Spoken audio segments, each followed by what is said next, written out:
تو ایک بات یاد رکھو, میں آپ کو ایک جنرل اصول بیان کر رہا ہوں. قرآن و سنت کا جو علم ہے نا, وہ تو اللہ اس کے نبی کی باتیں حرف آخر ہیں, وہ تو اللہ کی طرف نسبت ہے, اس میں غلطی نہیں ہو. میڈیکل سائنس اگر کوئی ایسی بات کرے نا جو بالکل نیچر کے خلاف جا رہی ہو, تو کوئی بھروسہ نہیں ہے کل ان کی تحقیق بدل جائے. جگالی کرنا یہ انسانوں کا کام, بولو بھائی, بیٹھے کر رہا ہے بیٹھ کے, یہ کوئی اچھی حرکت نہیں ہے. دانتوں کی ورزش کے لیے دیکھو, ہم لوگوں کو کہتے ہیں ٹانگوں کی ورزش کرو, کیوں؟ پہلے لوگ چلتے تھے اب چلتے نہیں ہیں, تو چلو. پہلے دوڑتے بھی تھے اب دوڑتے نہیں, ہم کہتے ہیں جاگنگ بھی کرو. کیا خیال ہے؟ پہلے تھوڑا کھاتے تھے, سوری بلکہ ابھی میں اس طرف بعد میں آؤں گا, چند مثالیں اور دے دوں.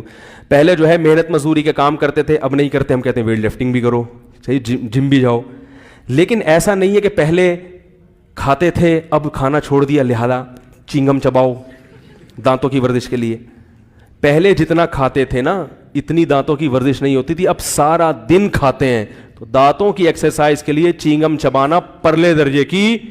اب تو دانتوں کو آرام دینے کی ضرورت ہے کہ تھوڑی دیر تو چپ کرے بیٹھا رہے. صبح پراٹھے تھوڑے تو نے چبائے ہیں, پھر دوپہر چبایا, پھر شام کو پیزا کھایا, یہ کھایا وہ کھایا, پھر چنگم چبا رہا ہے.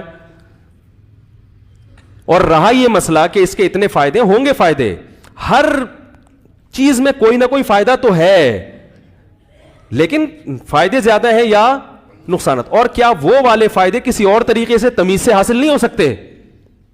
ویٹ اگر چنگم کھانے سے کم ہو رہا ہے تو ویٹ کم کرنے کے اور تمیز والے طریقے بھی تو موجود ہیں. کیا خیال ہے بھائی؟ ان کو اختیار کرو, کیونکہ یہ ایک پروسیس ہے. جب آپ چباتے ہیں نا تو قدرت نے چونکہ چنگم انسان کے لیے پیدا کی نہیں ہے, انسان جب سے دنیا میں آیا تو قدرت نے جو اس کے اندر سسٹم لگایا ہے وہ سسٹم یہ ہے کہ اس کو پہلے خوشبو سے بھوک لگے گی, اس سے ایک ایسڈ خارج ہونا شروع ہوگا, وہ تیار ہو جائے گا ہضم کرنے کے لیے, پھر یہ نوالے کو منہ میں لے کے جائے گا. آدم علیہ السلام کے زمانے سے یہی سسٹم چل رہا ہے اب تک. پھر یہ گھمائے گا تو اب میدا تیار ہوگا, اب یہ چیز کیا کرے گا, نگلے گا. تو پھر وہ اسی حساب سے, اب آپ نے نگلی نہیں نکال دی, پھینک دی, تو میدا یہ چیزیں نہیں مانے گا, وہ پتہ نہیں کیا ہو رہا ہے میرے ساتھ. سمجھ میں آ رہی ہے بات؟ آپ کا میدا اس چیز کو ایکسپٹ نہیں کرے گا, تو نتیجہ کوئی ایسی بیماری ہو رہی ہوگی جو ممکن ہے ڈاکٹر کی تحقیق میں نہیں آئی ہو. ہر میڈیکل سائنس نے کوئی اتنی ترقی نہیں کی ہے کہ ہر چیز کو, ڈاکٹر خود کہتے ہیں بھائی ترقی روز بروز ہو رہی ہے. تو اس لیے کوئی بھی ایسا ایب نارملٹی والا کام مت کرو ڈاکٹروں کے کہنے پر. جو آپ کی لوگ صبح صبح اٹھ کے 4 گلاس پانی پی رہے ہیں,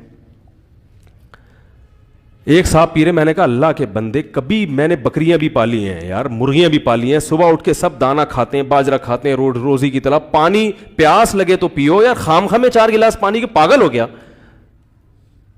کہہ رہے ڈاکٹر صاحب نے کہا ہے بلا وجہ پانی پی رہا ہے. بھائی ہر چیز دیکھو, جب پیاس پانی کی ہمیں کتنی ضرورت ہے یہ ہماری باڈی خود بتا دیتی ہے. پانی کی ہمیں کتنی ضرورت ہے یہ ہماری باڈی, بولو نا بھائی, بتاتی ہے. تو جتنا باڈی کہہ رہی ہے اتنا پانی پی لو, اس کے بعد جب پیاس نہیں لگے گی اس کا مطلب ضرورت پوری ہو گئی. تو نارمل جو ایک عام نوجوان ہے اس کو کوئی صبح اٹھ کے بلا وجہ پانی پھوڑنے کی ضرورت نہیں ہے. صبح اٹھیں جیسے تمیز سے ساری دنیا اٹھتی ہے, جو بھوک لگ رہی ہے تو کھائیں, نہیں لگ رہی تو نہیں کھائیں. ہاں کوئی بیماری ہو, بیماری میں تو پھر آپ کو روٹین سے ہٹ کے چلنا پڑتا ہے نا. جیسے شوگر ہے کسی کو, کولیسٹرول لیول بہت زیادہ بڑھ گیا ہے, اس کو ڈاکٹر یا کوئی حکیم کہہ دے بھائی پانی بڑھاؤ, یا گردے آپ کے خراب ہو رہے ہیں تو فلٹر کے لیے اس کی ضرورت ہے, تو ایک بیماری کے طور پر ٹھیک ہے. بلا وجہ نارمل آدمی اٹھ کے جا کے 3 4 گلاس توندیں نکل جاتی ہیں پانی, بلا وجہ پانی پینے سے پیٹ پھول جاتا ہے. اور اگر صبح اٹھ کے پینا بھی ہے, ڈاکٹروں سے ہی سنا ہے کہ جو بیماری میں پی رہا ہے, کوئی صحت بنانا چاہتا ہے نا, کوئی بیماری کی وجہ سے, نارمل آدمی نہیں, ہر آدمی بیمار, جو 20 25 26 سال کے 30 سال کے ینگ لڑکے ہیں وہ نہیں کریں, اس کا نقصان ہوگا بلا وجہ پانی پینے کا. ایک فائدہ تو ہو جائے گا اور کچھ نقصانات بھی ہوں گے. کہتے ہیں قبض ختم ہو جاتا ہے, قبض تو ختم ہوگا اور بھی کچھ چیزیں ختم ہو سکتی ہیں, تو قبض ختم کرنے کا کچھ اور طریقہ اختیار کر لو. قبض ختم کرنے کے چبا کے کھاؤ اچھی طرح, تمیز سے کھاؤ, کم کھاؤ, جو بھی ایک نیچرل طریقہ ہے. لیکن اگر کسی کی عمر زیادہ ہو گئی, خون گاڑھا ہو گیا اس کا, یا گردوں کا کوئی مسئلہ ہے, یا کوئی اور پرابلم ہے, شوگر کا مسئلہ ہے, پھر وہ گرم پانی, وہ پھر ٹھنڈا نہ پیے, پھر کیا پیے, پھر وہ پانی بوائل کر کے گرم کر کے تھوڑا تھوڑا گھونٹ کر کے عادت ڈالے.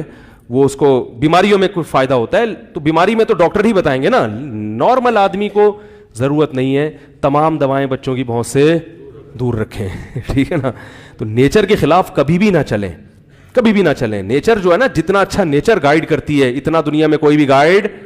ایک صاحب ہمارے دوست, ان کو ایک حکیم نے وزن کم کرانے کے لیے روٹی چاول چھڑوا دیے. میں نے ان کو پہلے کہہ دیا تھا کہ بیٹا مر جائے گا تو تھوڑے دنوں میں, کچھ تیرے ساتھ بڑا مسئلہ ہو جائے گا. روٹی چاول ہی تو خوراک ہے یار.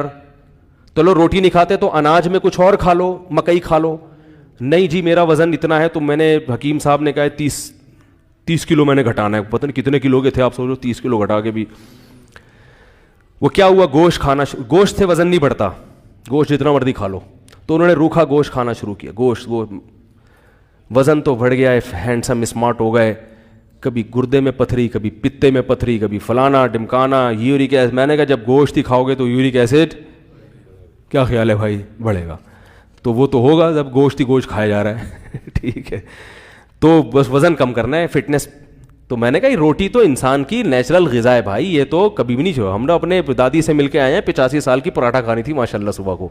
ٹھیک ہے نا, تبھی زندہ ہیں. اگر وہ آ جاتی اس پہ کہ بس بوائلڈ انڈا صبح, وہی ڈاکٹر یہ کہتے بھی نہیں ہیں, یہ تو میں ویسے ہی, وہ ایک حکیم صاحب نے ان کو لگا دیا اس پہ. تو میں نے کہا اس سے پہلے کہ آپ کا انا للہ ہو جائے, لوگ کہیں گے مردہ بڑا ہینڈسم اسمارٹ ہے ماشاء اللہ, کتنا اچھا سا ہلکا پھلکا, لیکن مر جاؤ گے.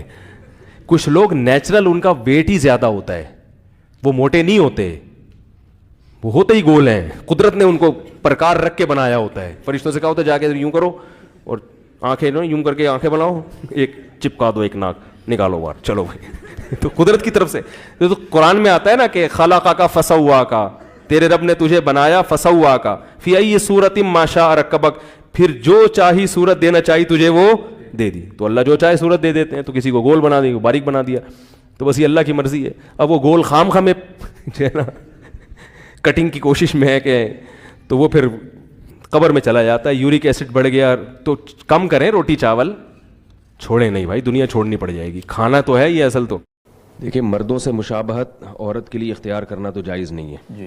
رہا یہ مسئلہ کہ کالر والے کپڑے استعمال کرنے سے مردوں سے مشابہت لازم آئے گی یا نہیں آئے گی. جی. یہ ایک ایسی چیز ہے جس کا تعلق عرف سے ہے. اس میں مفتی فیصلہ نہیں کریں گے. اس میں تو آپ پبلک سے, یعنی عورت کالر والا لباس پہنے تو لوگوں سے پوچھیں کہ کیا یہ مرد لگ رہی ہے کہ نہیں لگ رہی. ٹھیک ہے نا, کیونکہ کالروں کی اتنی قسمیں آ چکی ہیں, ہر لباس پہ کالر الگ قسم کا ہوتا ہے. جی. تو کوئی ایک حکم نہیں لگایا جا سکتا. اسی طرح سفید کپڑا پہننا, اب سفید کپڑوں میں بہت سے زینت والے کپڑے آتے ہیں, اس میں ڈیزائننگ ہوتی ہے, تو خواتین پہنتی ہیں وہ سفید کپڑے بھی. تو ایسا سفید کپڑا جیسا مرد پہنتے ہیں اور دیکھنے میں ایسا لگے کوئی مرد جا رہا ہے, تو وہ تو ناجائز ہوگا. لیکن میرا خیال ہے ایسے آج کل کوئی خاتون اس قسم کے سفید کپڑے نہیں پہنتی ہیں. تو اصولی جواب جو ہے وہ یہ ہے کہ مردوں سے مشابہت جائز نہیں ہے. باقی کالر میں مردوں سے مشابہت ہے یا نہیں ہے, یہ فیصلہ وہ خود کریں. صحیح. بعض کالروں میں مشابہت ہو بھی سکتی ہے اور بہت سے کالروں میں مشابہت نہیں بھی ہو سکتی. شکریہ صاحب. لیکن یہ سوال انڈیا سے ہے, اور انڈیا میں رواج یہ ہے عام طور پر کہ وہ عورتیں جن کا خاوند فوت ہو گیا ہو تو وہ سفید لباس پہنتی ہیں تا حیات. تو اس طرح سے کوئی ان کی مشابہت تو نہیں, یہ تو نہیں ہے. جو خاوند فوت ہو جائے تو زینت اختیار کرنا تو جائز نہیں ہے, وہ بھی 4 مہینے 10 دن تک. جی. اس کے لیے سفید کپڑے پہننا لازم نہیں ہے, اور تا حیات پہننا تو وہ تو بدعت ہے. جب امہات المومنین کی عدت پوری ہوئی تھی تو انہوں نے باقاعدہ عدت ختم ہونے پر زینت اختیار کی ہے, یہ بتانے کے لیے کہ عدت ختم ہو گئی ہے.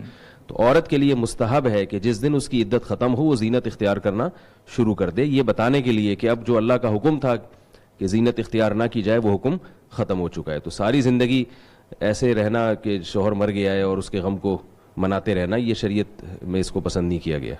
بہت شکریہ.